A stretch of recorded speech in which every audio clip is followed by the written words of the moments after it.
안녕하세요. 역사돋보기입니다. 전통과 문화라 함은 눈에 보이는 상징물도 있지만 눈에는 보이지 않는 무형의 정신이나 관습 혹은 인간에 의해 계승되는 전통 같은 개념을 인류 무형문화유산이라고 합니다. 유네스코에서는 인류 무형문화유산 중에서도 세계적으로 그 가치가 인정되고 그 민족의 역사와 가치를 잘 드러내는 것들을 지정하여 보존 및 계승에 도움을 주고 있습니다. 유네스코에 지정된 한국의 인류 무형문화유산, 지난번 1부에서 소개해드린 종묘제례와 종묘제례악, 판소리, 강릉 단오제, 강강술래, 남사당놀이, 영산제, 제주 칠머리당 영등굿, 처용무에 이어 다음으로 소개해드릴 한국의 유네스코 인류 무형문화유산들은 2010년에 등재된 가곡, 대목장, 매사냥입니다. 가곡은 고려 조선시대 때 지배층 위주로 향유되었던 시조에 음을 입혀 부르던 노래를 말합니다. 학창시절 국어시간에 시조 많이 배우셨죠? 오늘날의 문학으로서 시와 노래가 구분되어 있지만 원래 시조는 노래와 함께 부르던 하나의 세트였습니다. 가곡하면 서양음악의 성악곡만을 주로 떠올리시지만 우리나라에도 우리나라만의 가곡이라는 것이 있었습니다. 구전으로만 전해지던 판소리를 글로 남겨 오늘날까지 이어질 수 있도록 해주었던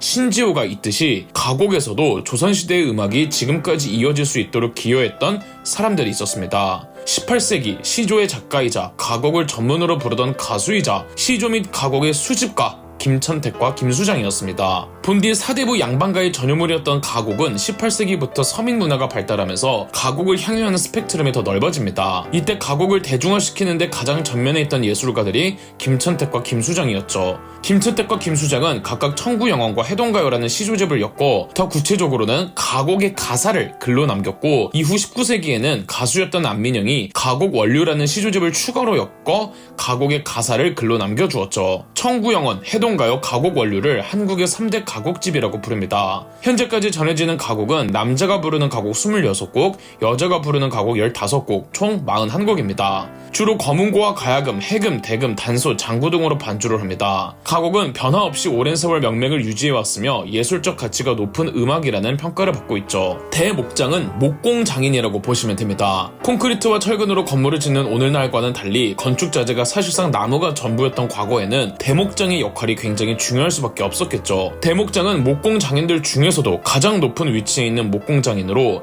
오늘날로 치면 건축가와 동일했습니다. 설계, 시공, 감리 등 건축의 전 과정을 책임졌죠. 아직까지도 한국만의 전통적인 건축 기법을 유지해오는 대목장들이 있는데 이들의 정신과 기술이 유네스코 인류 무형문화유산에 등재된 것입니다. 대목장의 역할은 많은 장인들을 지휘 통솔하는 능력뿐만 아니라 건축과 관련된 모든 기술과 기법을 충분히 갖추어야 한다고 하며 각 과정에서 사용되는 다양한 기법들, 이음과 맞춤, 그리고 사용되는 도구들을 종합적으로 이해하고 그 기술을 습득해야 한다고 하죠. 대목장은 스승과 제자 시스템을 통해 그 기술이 전해져 내려오고 있는데요. 현재는 강릉의 신용수님, 예산의 전흥수님, 남양주의 최기영님이 기능 보유자로서 대목장의 전통을 이어가고 있습니다. 매사냥은 다소 생소하시죠? 우리나라에 아직도 매사냥 문화가 있었어? 라고 의아해 하실 수도 있을 것 같네요. 매사냥은 한국 역사 속 전통 스포츠이기도 했습니다. 보통 매사냥은 중앙아시아의 유목민족들이 자주 하는 사냥법이자 스포츠인데 한중일 농경민족들 중에서는 유독 한국이 매사냥 문화가 발달되어 있었습니다. 오죽하면 유목민족인 몽골족도 고려를 복속국으로 삼을 때 고려의 우수한 매에 매료되어 고려로부터 착취하는 주된 품목 중 하나가 매였겠습니까? 몽골의 원나라는 고려 내 응방이라는 별도의 관청을 만들어 매를 원나라에 조공하도록 강요했습니다. 응방하면 고려만 생각하시는데 응방이란 관청은 조선시대 때도 있었습니다. 매의 사냥과 사육을 관장하던 관청이었죠. 매의 관리를 국가 업무 중 하나로 삼을 만큼 매에 대한 자존심이 강한 민족이었습니다. 우리가 매 사냥꾼들의 문화적 배경은 다양하지만 이들은 보편적인 가치와 전통 관습을 공유하고 있다는 평가를 받고 있습니다. 매사냥은 한국과 더불어 매사냥의 전통을 이어가고 있는 24개국과 공동 등재하였습니다. 오늘날에는 대전과 전라북도 위주로 매사냥의 전통을 보존 및 계승하고 있습니다. 다음으로 소개해드릴 한국의 유네스코 인류 무형문화유산들은 2011년에 등재된 줄타기, 택견, 한산 모시짜기입니다. 줄타기는 외줄 위를 아슬아슬하게 걸어가며 그곳에서 만담도 하고 노래도 부르고 기회도 펼치는 전통 공연 중 하나로 옛날에는 마을별로 페스티벌이 열리면 절대 빠지지 않는 공연이었습니다. 한국의 줄타기는 단순히 줄을 타는 기술을 선보이는 것을 넘어 줄광대와 어릿광대가 관객들과 끊임없이 소통한다는 점에서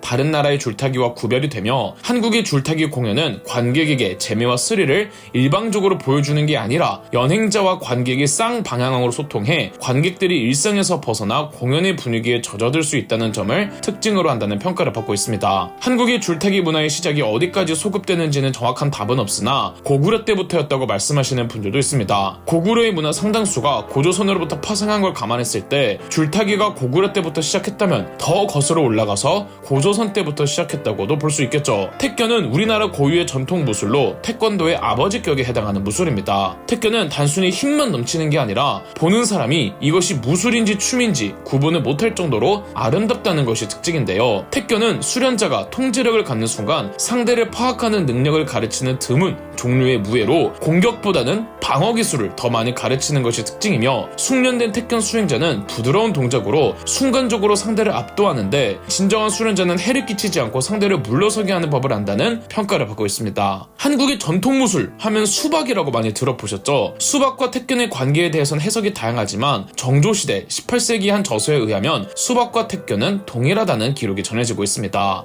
태견은 주로 서울 사대본 안에서 가장 크게 성행했으나 전국적으로 각 지역별로 개성을 가미한 권법들을 구사하기도 했다고 합니다. 한사 모시짜기는 오늘날 충남 서천의 한산에서 전해져 내려오는 모시라는 옷감을 짜는 전통 문화를 말합니다. 한산은 한국 최상품의 모시를 생산하던 곳이었습니다. 모시는 모시풀의 껍질을 섬유 조직으로 삼아 짜는 옷감으로 얇고 통풍이 잘 되어 여름철에 특화되어 있는 옷감이었죠. 정확히 어느 시점부터 모시풀로 옷감을 만들어낸지는 알 수 없으나 삼국시대에 언급되고 있는 기록이 있고 또 삼국사기에는 통일신라가 당나라의 모시를 비롯한 옷감 30종을 바쳤다는 기록이 있습니다. 고려시대 때는 모시의 다양한 색감과 문양까지 입히며 여러 종류로 구분하였고 모시가 워낙 곱고 섬세하다 보니 고려인들은 모시옷을 매미의 날개에 비유했죠. 고려의 원나라 간섭기 때는 몽골인 왕후들이 특히 고려의 모시옷을 좋아했다고 하죠. 조선시대에도 모시의 종류가 훨씬 더 다양해졌으며 명나라가 조선의 모시를 진상품으로 요구하기도 했고 한산에서 조선 정부의 공납품으로 진상하던 세금도 모시였습니다. 모시옷은 하얗게 표백되고 잘 손질된 정갈한 옷 맵시를 자랑하며 기품 있는 고급 의류로 사용되었고 흰 옷은 특히 한국을 상징하는 문화적 역사적 상징으로 한 민족을 표현하는 중요한 수단이기도 하다는 평가를 받고 있습니다. 다음 한국의 유네스코 인류 무형문화유산은 2012년에 등재된 이름만 들어도 눈물부터 날 것 같은 아리랑입니다. 한국을 상징하는 대표적인 민요죠. 전통음악 중에서 가장 잘 알려지고 가장 익숙한 노래가 아리랑일 겁니다. 물론 아리랑이란 노래도 지역별로 약간의 차이는 보이고 있습니다. 아리랑을 대표하는 버전은 경기 아리랑일 텐데 그 외에도 밀양 아리랑, 정선 아리랑, 진도 아리랑이 유명하죠. 아리랑이란 개념 자체가 어느덧 음악을 넘어 우리 한국 그 자체를 상징하는 것이 되었죠. 아리랑은 역사적으로 여러 세대를 거치면서 한국의 일반 민중이 공동 노력으로 창조한 결과물이었다는 평가를 받고 있습니다. 북한은 별도로 아리랑을 유네스코 인류 무형문화유산으로 등재시켰답니다. 다음은 2013년에 등재된 한국의 김장 문화입니다. 김장은 지역과 세대를 초월해 광범위하게 전승되고 한국인들이 이웃과 나눔의 정을 실천하며 결속을 촉진하고 한국인들에게 정체성과 소속감을 준다는 점과 비슷한 천연 재료를 창의적으로 이용하는 식습관을 가진 국내외 다양한 공동체들 간의 대화를 촉진함으로써 무형유산의 가시성을 제고하는 데 기여했다는 점을 인정받았다는 평가를 받고 있습니다. 틈만 나면 중국인들이 한국의 김치가 자기들 음식이라고 주장하곤 하죠. 그에 대한 반박으로 저는 항상 유네스코에 등재된 한국의 김장 문화를 말하곤 합니다. 김치의 문화적 본질은 김장입니다. 중국 애들이 아무리 김치를 따라하려고 해도 그 오랜 시간 축적해온 김장 문화는 결코 따라하지 못하죠. 유네스코에서도 공식화했듯 김장 문화의 핵심은 이웃 간의 나눔이며 연대감이며 다양한 공동체 간의 대화입니다. 타민족이 문화를 폄훼하고 도발하고 이를 뺏으려는 행위 자체가 이미 김장의 정신에 위배된 것이고 김장에 대한 이해도가 전혀 없다는 겁니다. 아직도 한국의 인류 무형문화유산은 끝나지 않았습니다. 이 다음은 3부에서 이어집니다. 그럼 역사 돋보기였습니다. 저희 역사 돋보기가 멤버십 가입을 시작했습니다. 멤버십 가입을 해주신 분들 덕분에 영상 제작에 큰 도움이 되고 있습니다. 감사합니다. 영상 재미있으셨다면 구독과 좋아요, 알림 설정까지 해주시면 감사드리겠습니다.